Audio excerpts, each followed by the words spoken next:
Good Tuesday evening and welcome to the NCWLIFE Evening News. I'm Grant Olson.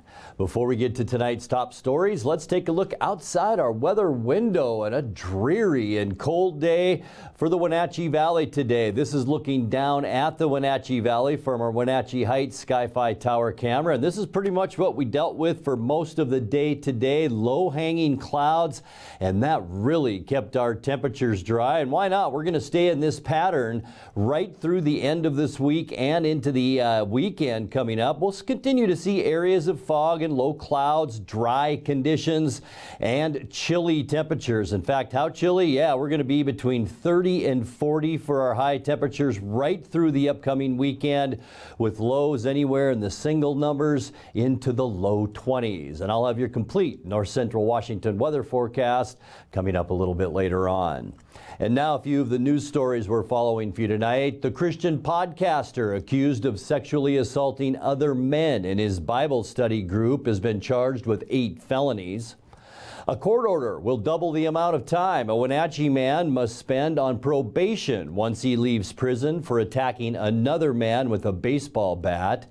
And investigators have completed their report on the fatal June 4th shooting of a California man by Wenatchee police. But first, our top story tonight. Wenatchee Valley firefighters responded to 4 more structure fires late last night and early today, including a small fire at the Spring Hill Suites Marriott Hotel. It's located on North Wenatchee Avenue. Wenatchee Valley Fire Department Chief Brian Brett said a light ballast failed in the computer room at the hotel about 10:30 p.m., dropping burning material from the ceiling that activated the fire alarm. The hotel's sprinkler system also was activated and contained the fire until crews arrived. After a short evacuation, guests were allowed to return to their rooms. Earlier in the evening at about 8:30 p.m., a malfunctioning portable heater apparently caught a wall on fire in a home in the 100 block of North Emerson Avenue. Brett said the elderly female resident of the home was safely evacuated and firefighters were able to contain the fire to the stud space of the wall, after which the woman was able to return to the home. Then at 4:30 a.m. Tuesday, a woman and her 2 daughters reported a fire on the exterior siding of their 2-story home. That's in the 900 block of Grant Street. Brett said firefighters were able to extinguish the fire and contain it to stud spaces in the wall while preventing it from spreading to the attic. The family was able to return to the home, and the cause of the fire remains under investigation. And just after 7:30 this morning, a mother and her 3-year-old son safely evacuated their home in the 400 block of Methouse Street after a fire broke out in the basement ceiling. After fire crews contained and extinguished that fire, the mother and her child were able to return to the home. That fire also remains under investigation. The damage to all the occupancies was kept to a minimum last night as a result of early notification and fire crews collapsing on the incidents within minutes of being dispatched. Well, in other news, the Christian podcaster accused of sexually assaulting other men in his Bible study group has been charged with 8 felonies. Chelan County prosecutors brought charges yesterday against 69-year-old Michael Edward Wilson of second-degree rape, attempted rape, indecent liberties, voyeurism, and related criminal counts. Wenatchee police say Wilson sexually assaulted 2 members of the Bible study group that he led at his home in Sunny Slope, sometimes doing so when they were intoxicated or asleep. Wilson is a former Wenatchee High School academic counselor and youth pastor. He's also been co-host of a faith-based self-help podcast since 2020. Wilson remains held in the Chelan County Regional Jail on $1 million bond. He's due to be arraigned next week. Well, a court order will double the amount of time a Wenatchee man must spend on probation once he leaves prison for attacking another man with a baseball bat. Jess Jerome Cunning is serving nearly 6 years for the 2019 assault in which he waited for the victim outside a house in the dead of night and then beat him with a bat once he emerged. When he was sentenced last year, Cunning received only 18 months on community custody. Prosecutors said that was an error and the serious violent offense required at least 36 months of supervision after he's released from prison. Chelan County Judge Robert Jordan modified the sentence yesterday. Cunning remains held at Airway Heights Corrections Center. Well, investigators have completed their report on the fatal June 4th shooting of a California man by Wenatchee police. 4 police officers opened fire on 32-year-old Zachary C. Rutherford, who was allegedly holding a knife and approaching the officers after they responded to a burglary report on Western Avenue. Now it's up to Chelan County Prosecutor Robert Sealby to determine whether the police use of force was justified. Rutherford suffered from mental health issues and had been staying at an East Wenatchee assisted living facility at the time of his death. The incident was investigated by the North Central Washington Special Investigation Unit. It was one of 2 fatal shootings by Wenatchee police this year. Well, when we come back, it appears Okanogan County will have a new sheriff after the latest ballot count yesterday. County Mountain Rescue has received a $7,200 award through Giesa Credit Union's Local Heroes program. And Chelan County residents with an interest in building climate resiliency at the local level are encouraged to participate in a roundtable discussion coming up this Thursday. I'm Grant Olson, and you're watching the NCWLIFE Evening News.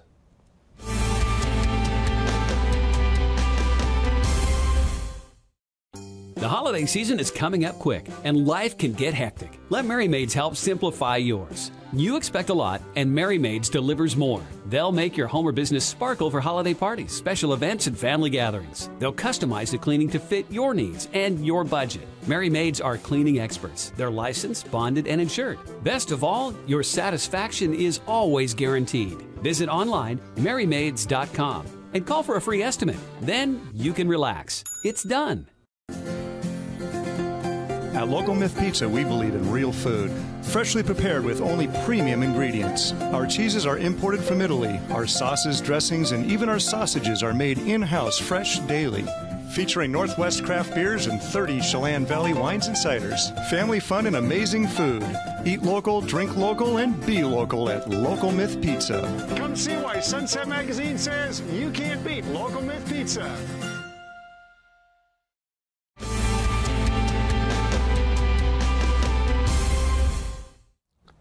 Welcome back. In another news, it appears Okanogan County will have a new sheriff after the latest ballot count yesterday in a razor-thin race between current Sheriff Tony Hawley and Twist Police Chief Paul Boudreau. Boudreau leads Hawley by 535 votes, or 51.5% to 47%, after narrowly trailing Hawley in the first 2 counts. Hawley, who was first elected in 2018, led by 23 votes after the election night count last Tuesday, then by only 9 votes after a Friday count. The Okanogan County Auditor's Office said there are still about 2,400 votes to be counted, with the next results to be announced on Thursday. Both men ran as Republicans, but Boudreau was endorsed by the Okanogan County Republican Party. County Mountain Rescue has received a $7,200 award through Giesa Credit Union's Local Heroes program. The nonprofit rescue group will use that money to buy new digital radios to be used on missions and for training. Giesa's Local Heroes program awards grants to organizations that assist local heroes in the state, such as firefighters, healthcare workers, law enforcement, teachers, and veterans. This year, 43 organizations throughout the state received awards. Chelan County residents with an interest in building climate resiliency at the local level are encouraged to participate in a roundtable discussion coming up this Thursday. In 2020, Chelan County released its climate resiliency strategy, a report developed from multiple workshops and community engagement efforts. The strategy seeks to build a foundation for future climate resilience and adaptation work in Chelan County. The Chelan County Climate Resilience Roundtable will be held from 2 to 4 p.m. on Thursday, November 17th at Confluence Tech Center at 285 Technology Center Way in Wenatchee. People can also participate via Zoom. People are welcome to choose what group aligns with their interests and then are encouraged to participate at whatever level works best for them. No specific education or area of expertise are needed. You're watching the NCWLIFE Evening News. Coming up next, tonight's feature story and your complete local weather forecast. That and much more still to come on the NCWLIFE Evening News. Please stay with us.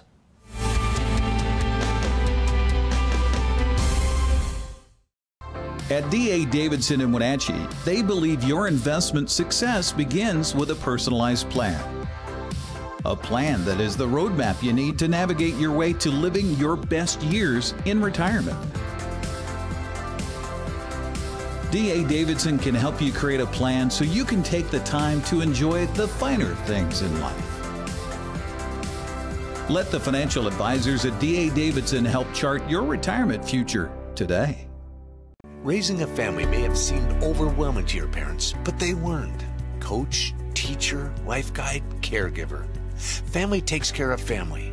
And as the circle of life continues, you now are their caregiver. It may seem overwhelming, but we're here to help you find the support services necessary so you can provide quality care to your elders. Call Aging and Adult Care of Central Washington at 1-800-572-4459.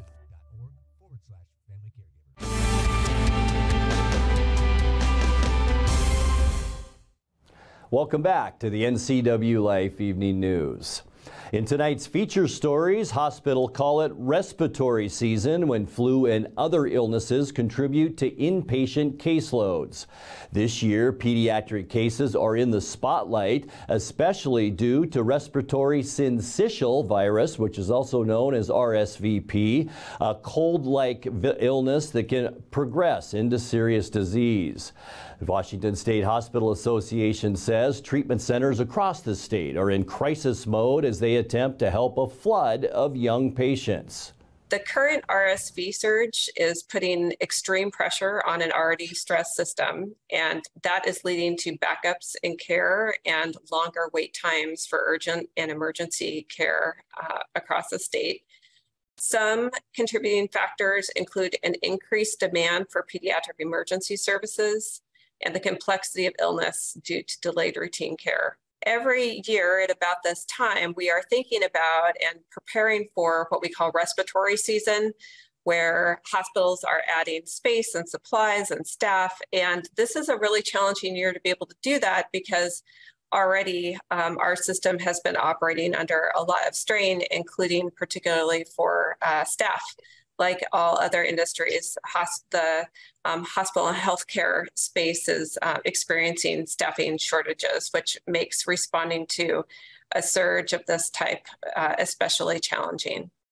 We traditionally like to say that the ERs are the canary in the coal mine for the hospital systems. And right now our ERs are failing because we are at such high capacity.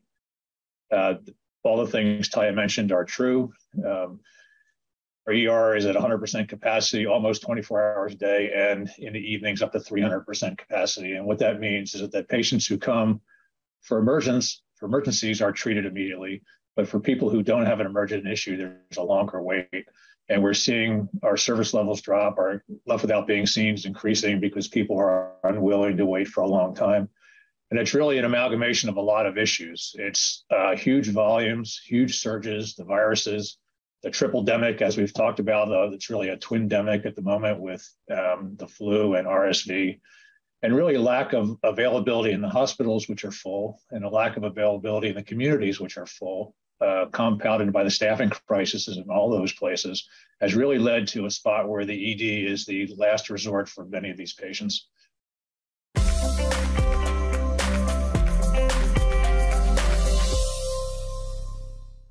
Let's take a look now at your north central Washington weather forecast. Hope your Tuesday was a good one. I think it kind of depended on where you were. I mean, if you were up at higher elevations today, you got to see that blue sky. But below that, yeah, this is what it looked like. This is our Blag Mountain Sky-Fi Tower camera, and all the towns and cities below this inversion. It was a cold and cloudy, dreary day. Wenatchee, we were no exception today. 33 today at the airport, our high temperature.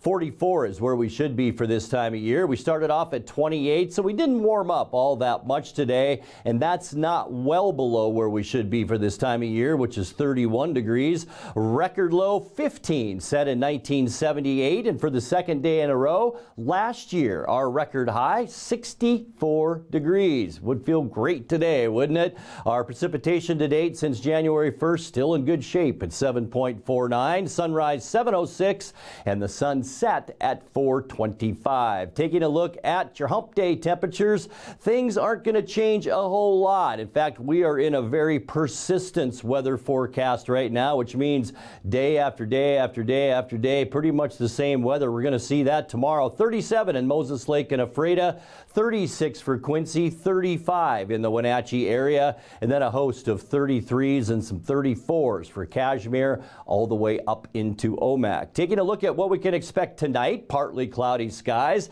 big ridge of high pressure. Here it's anchored in northern Nevada, and it's dragging that cold air down back into Montana, Idaho, and Washington State. That will be our scenario for a Wednesday, too. We are seeing a little bit of a dip in that high pressure ridge as a trough forms in Montana, so mid-30s for our highs for Wednesday. On Thursday, sunny and breezy. Two more areas of high pressure slide down into western Montana. That'll kick up those breezy winds on Thursday. High temperatures, though, just slightly warmer at about 40 degrees. And as we get into the end of the week, mostly sunny skies. Once again, high pressure anchored over the Pacific Northwest. Under that, lots of cold air, and almost the entire country is going to see that on Friday, leading right into our upcoming weekend. Partly cloudy, still cold for us, with highs in the mid to upper 30s. Getting you into Sunday, things begin to shift a little bit. Mostly cloudy, late flurries expected possibly on Sunday. Highs only in the mid 30s, and you can see that system beginning to push on shore late in the day Sunday, and by Monday, winds will begin to move into western Washington. We will see a 20% chance of mainly afternoon snow showers. Lots of clouds with that band of snow on Monday. Still going to be fairly cool for this time of year, with highs in the mid to upper 30s. Let's take a look at your 7-day forecast now. 24 overnight tonight, mostly cloudy. 35 tomorrow, a little bit breezy for your Thursday, but that'll warm us up a little bit. 39 for Thursday, 37 on both Friday and Saturday, and then the high pressure ridge begins to buckle a bit on Sunday and Monday, allowing a couple of storm systems to move through. Late night snow possible on Sunday and 36, a little bit of snow possible Monday afternoon, with high temperatures then near 40. And that's a look at your local weather forecast. Coming up next, tonight's sports report with Eric Granstrom and more as the NCWLIFE Evening News continues right after this.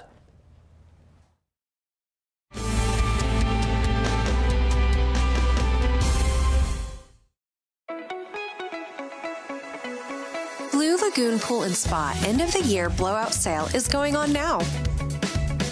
Spas are scientifically proven to improve sleep and ease arthritis pain. Let us help you find the perfect spa today. Blue Lagoon Pool and Spa is helping families reconnect, one hot tub at a time. The NCWLIFE channel offers marketing packages that help you build your brand and sell your products and services. From traditional TV ads to targeted digital campaigns, let us help you build your customer base. Call NCWLIFE channel today. Are you dealing with a pest or weed issue and you just don't know what to do? We use the best pest control methods approved for areas with kids and pets. Whether it's rats, mice, ants, or spiders, or something else altogether, we provide the coaching and solutions you're looking for. And you can know that your dollars are supporting a local, family-owned and operated business. Allow us to help you get back to living healthy and pest-free. Harvest Valley Pest Control. And now it's a sports update on the NCWLIFE channel.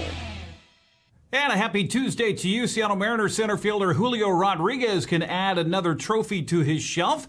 Alvin Davis had the announcement on behalf of Major League Baseball. It's my pleasure to announce the 2022 American League Rookie of the Year award winner is Julio Elite Rodriguez of the Seattle Mariners.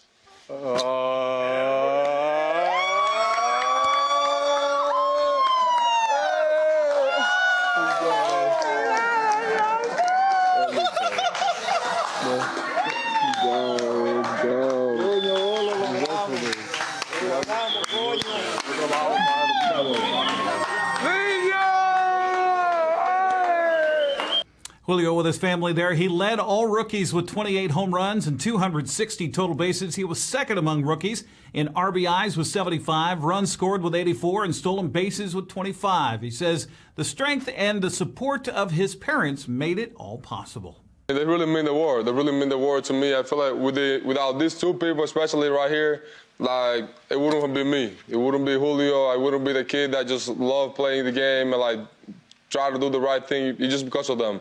And I feel like if I didn't have them in my life, I'm really proud of the parents I have, and I'm happy that because of all the love and the other support that they showed me. Rodriguez and the Mariners are coming off their first playoff appearance in 21 seasons, looking to go deeper in the postseason come 2023. Well, the college basketball season is underway, and the Washington men's team is off to a good 3-0 start. Washington came from behind to beat Utah Tech in Seattle last night, 78-67, behind 26 points from Kenyon Mennefield. Over the top, it goes to Mia. What a look by Mennefield. Yeah. Braxton Mia take a tough shot and he missed it. Open corner three for Noah Gonsalves. No dice. Oh, Gonsalves has been off. He's had some really good wide open looks and just can't knock him down. Trailer shot. Bajema. It's in. That's just a great decision by Corin Johnson right there. Yeah, I think the right pass there would have been for Mennefield. He still winds up saving the play and then dribbles it between his legs. Winds up for a fuller three. There you go.